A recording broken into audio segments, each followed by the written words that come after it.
madaxweynaha dowladda Mareykanka mar kale waxa uu ku celiyay dowladda Iran inay ku dhowdahay in ay hesho hubka nuclear-ka. waliba wuxuu yiri muddo 2 bilood gudahood ayaa suuragal ah in dowladda Iran ay gacanta ku dhigto barnaamijkeeda nuclear-ka. waxaa jirta warbixin uu daabacay wargeyska Financial Times iyo ilo kale oo dhanka caalamiga ah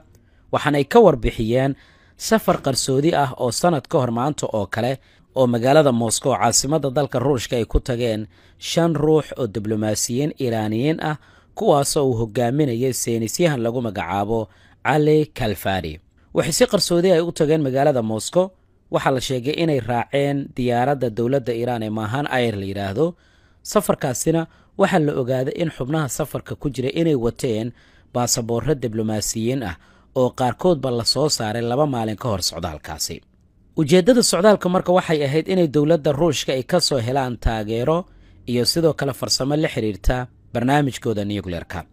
taasina Mareykanku wuxuu ku tilmaamay inay tahay beddelkii hore ee barnaamijka sirta ee hubka nuclear-ka ee dowladda Iran. safarkan sidoo kale waxaa qayb ka ahaa qabiir sida la sheegay muhiim u ahaa dowladda Iran oo Javad Gashimi lagu magacaabo. waa maamulihii hore oo shirkad lagu eedeeyay in ay hubka iyo qalabka u iibiso dowladda Iran maamulayay. kooxdan marka waxay la kulmeen saynisyahano Ruushiyana waxay ka dalbadeen waxyaabo aad u tiro badan oo qayb ka ah curiyo loo adeegsado wax ka beddelka awoodda qaraxa ee qumbuladaha ee gantaalada nuclear-ka. waxaana dowladda Iran ay ka heshay halkaasi faa'iido weyn iyadoo Ruushka loo arko dowladda hubka nuclear-ka ka taageeraysa Iran. Marwa Fertility Center waxaad ka helaysaa daweynta xanuunada keena dhalmala'aanta ragga iyo dumarka. ku dooro baaritaan la hubo, daweyn iyo beerista ubadka IVF oo la xiriir telefoonka shaashada kaaga muuqdo. mahadsanid. marka taa laga yimaado isbeddel weyn ayaa qaliijka ka soconaya Mareykankana waa uu ka soo horjeedaa si gaar ahaaneed ayaan u ogaan doonaa insha Allah. dowladda Iran maadaama dagaal 12 maalin ay gashay marka oo Israa'iil ay la gashay marqaatina laga ahaa qasaarihii labada dhinac gaaray waxay dowladda Iran ay shaacisay marka in markasta ay diyaar u tahay dagaal cusub oo Israa'iil dhankeeda laga filan karayo.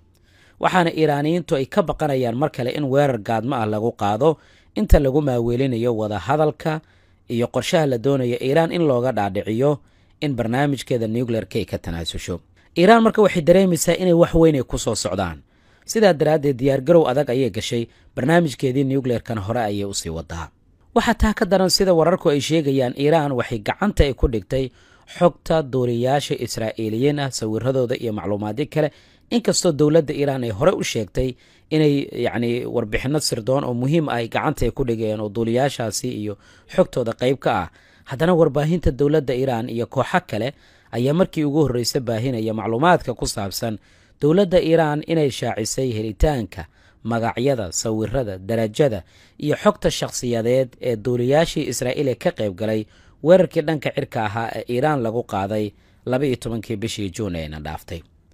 warbixintu waxaa kaloo ay sheegaysaa dowladda Iran inay baahisay faahfaahinta macluumaadka oo ay ku jiraan xitaa sawirro qoysaska qaar ka mid ah duuliyaasha. xogta waxaa kaloo ay bannaanka ay keentay cabsi gelinta macquulka ah ee dowladda Iran inay qorsheynayso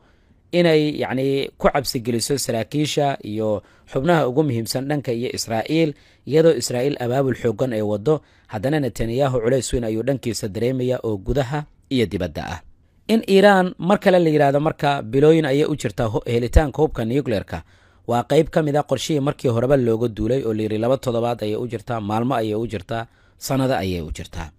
qobarada dhanka amniga marka waxay sheegayaan in tiro ka mid ah xogaha ay dowladda Iran shaacisay ee la xiriira duuliyaasha Israa'iil ee loo malaynayo inay yihiin kuwa been abuur ama mala awaal ah. weliba qobarada dhanka amniga ee Israa'iil ayaa sidaas dhahaya waxayna u arkaan dagaal dhanka maskaxda ah oo dowladda Iran ay adeegsanayso. marka taa laga yimaado Iran waxa lagu waramayaa inay fariin ay u dirtay xulafadeeda gobolka iyo kooxaha ay taageerto sida kooxaha ku sugan Ciraaq iyo sidoo kale Xuutiyiinta dalka Yemen. fariintaasi oo ah markasta inay dagaal diyaar ay u noqdaan weerar culusna ay la kulmi karayaan mar walba. dowladda Ruushka oo lagu eedeeyay marka inay Iran ay ka taageerayso barnaamijka nuclear-ka ma jiro wax war ay soo saartay marka laga yimaado in ay xubno Ruushiyaan ay ku sugan yihiin mid ka mid ah xarumaha muhiimka ee tamarta korontada nuclear-ka laga dhaliyo ee gudaha Iran. waan arki doonaa waxyaabaha ka soo kordha waan kula wadaagi doonaa insha Allah. maalin ka hor wasiirka gaashaandhigga ah ee dowladda masar ayaa waxa uu booqday qaar ka mid ah ciidamada dowladda masar waxa uu kormeeray diyaargarowgooda waxa uu daawaday dhowlatus military oo ay sameeyeen qaar ka mid ah cutubyada ciidanka wuxuuna ammaanay heerka diyaargarowga ee ciidankan waa muhiim in la fahmo in dowladda masar ay leedahay laba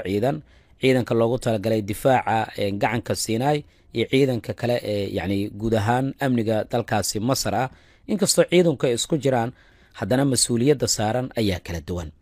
waxaa la isweydiinayaa marka masar ma waxay isku diyaarinaysaa dagaal Israa'iil ay la gasho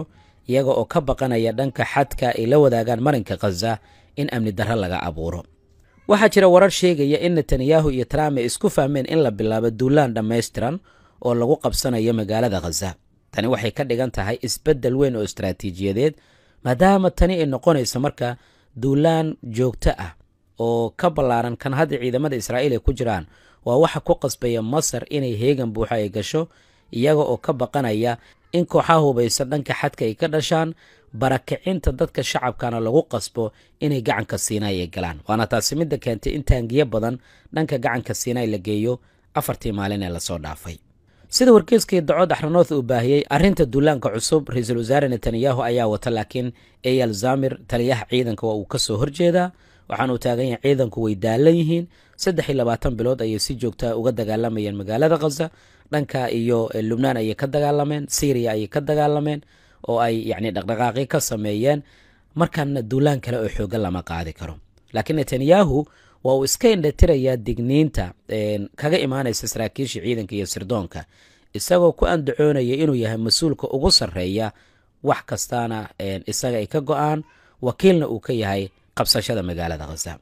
Netanyahu ujeedada dagaalka magaalada Gaza kaliya ma ahan marka inuu isdifaacayo iyo inuu ka jawaabayo weerarkii 7 Oktoobar waa inuu waqtiga ku dheeraysanayo koow iyo waa in uu doonayo inuu dagaalka mar kale ballaariyo waxaa la sheegay in duulaankan uu yahay mid la doonayo in lagu barakiciyo dadka shacabka ah maadaama dhismihii magaaladii ugu magacdareen bini'aadanimada xogaa culays uu ka yimid lana doonayo in dadkan markii duulaanka xoogan la qaado maanta ayaa ugu dambayso dignin ayaa la soo saaray waxaa la doonayaa marka duulaankaas in dadka la yiraahdo halkan ka baxa halkay aadayaan dhanka Rafax loo soo weeciyo Rafax markay yimaadaan haddana duulaankii lagu sii wado kadibna ay ku qasbanaadaan dhinaca iyo xadka gacanka Siinaay inay aadaan iyadoo masaaridii gudihii lagu kiciyay aqoon muslimiinkii iyo dadkii kale dadka shacabkana waxa la doonayaa sidaasi in loo dhibaateeyo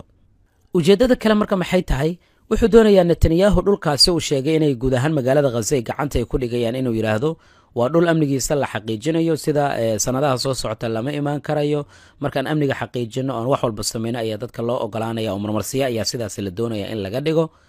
haddii markii Israa'iil dhulkaasi ay sheegatana way adkaanaysaa in dadkii shacabka ahaa ay dib ugu soo laabtaan kadibna waxay doonayaan deegaameyn inay ku sameeyaan oo ugu yaraan deegaano kale ay gacanta ay ku dhigaan arrinta kale ee su'aalaha keena waxaa qaybka iyadoo Masar ay sidaas diyaargarow ugu jirto oo dhaqdhaqaaq ciidan ay sameynayaan ayaa haddana mid ka mid ah saraakiisha ciidanka dowladda Pakistan waxa la sheegay dhawaan booqasho inuu ku tagay magaalada Qaahira tani waxay keentay marka su'aalo ku saabsan iskaashiga cusub ee dhanka hubka ah iyo suuragalnimada dowladda Masar inay ka faa'iideysan karto khibradda dhanka iyo Pakistan ee la xiriira weerarada ka dhanka ah ee deegaanada dhinaca xadka gaar ahaan dagaalkii ugu dambeeyay Pakistan iyo Hindiya iyo kooxaha ay dowladda Pakistan ay la dagaalanto Masar marka iyadoo arrimahaas oo idil ay haystaan haddana dhanka Ethiopia mar walba aan idin sheegaa culays ayaa ka haysta biyo xireenka webiga Nile madaxweynaha dowladda Mareykankana dhowr jeer ayuu sheegay dhaqaale badan inay ku bixiyeen biyo xireenkaasi isaga oo doonaya inuu kordhiyo culayska la saarayo ama cadaadiska la saarayo madaxweynaha dowladda Masar Abdi Fattah al-Sisi marka masaarida culaysaadkaasi ayaa haysta iyaguna way dareensan yihiin waan arki doonaa wax walba oo ka soo kordha deegaanada dhinaca xadka barnaamijyadeena kale ayaan kugula wadaagi doonaa insha Allah